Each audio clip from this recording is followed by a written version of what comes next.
வாலி சுக்ரீவன் அண்ணன் தம்பிங்க.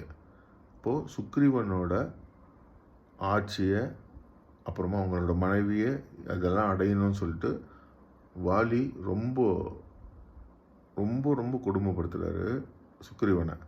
அப்போது என்ன பண்ணுறதுன்னு தெரியாமல் இவர் போய் ராமர்கிட்ட போய் சொல்கிறாரு, ஐயா இந்த மாதிரி வாலின்ற ஒரு தம்பி எனக்கு இருக்கார், எனக்கு என்னோடய மனைவி அடையணும்னு ஆசைப்பட்றாரு, என்னோடய ஆட்சியை பிடிச்சிக்கணும்னு ஆசைப்பட்றாரு, இப்படிலாம் பண்ணி என்னை ரொம்ப இது பண்ணுறாரு, அவரை என்னால் சண்டை போட்டு ஜெயிக்க முடியல அப்படின்னு சொல்லிட்டு ராமர்கிட்ட சொல்கிறார். ராமராலையும் அவரை போய் நேரடியாக போய் சண்டை போட்டு ஜெயிக்க முடியாதான். அப்போ ஏன் அந்த பிரச்சனை? வாலியை போய் டைரெக்டாக அடிக்க முடியாது, இது ஒரு சாமி தானே. ராமர் ஒரு பெரிய கடவுள், அவராலே முடியாத காரணம் என்னென்னா, பிரம்மர்கிட்ட வாலி ஒரு வரம் எடுக்கிறாரு. அவர் என்னன்னா, எனக்கு எதிரி என் கூட சண்டை போடுறான்னா அவனோட பாதி பலம் எனக்கு வந்துடணும் அப்படின்னு சொல்லிட்டு பிரம்மர்கிட்ட ஒரு வரம் வாங்கிடுறாரு.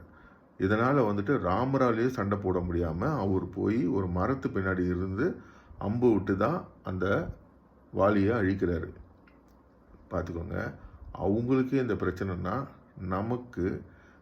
நம்மளால் எதிர்க்க முடியாத ஒரு கெட்டவங்களை எப்படி நம்மளால் சமாளிக்க முடியும்?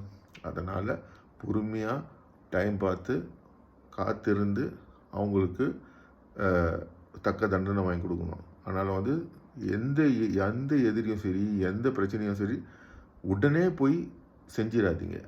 கொஞ்சம் யோசித்து பொறுமையாக எப்படி நம்ம அங்கேருந்து தப்பிக்க முடியுன்றதை பார்த்துட்டு முறைப்படி கரெக்டாக போய் செய்யணும். Okay, AB Tours and Travels, Chennai.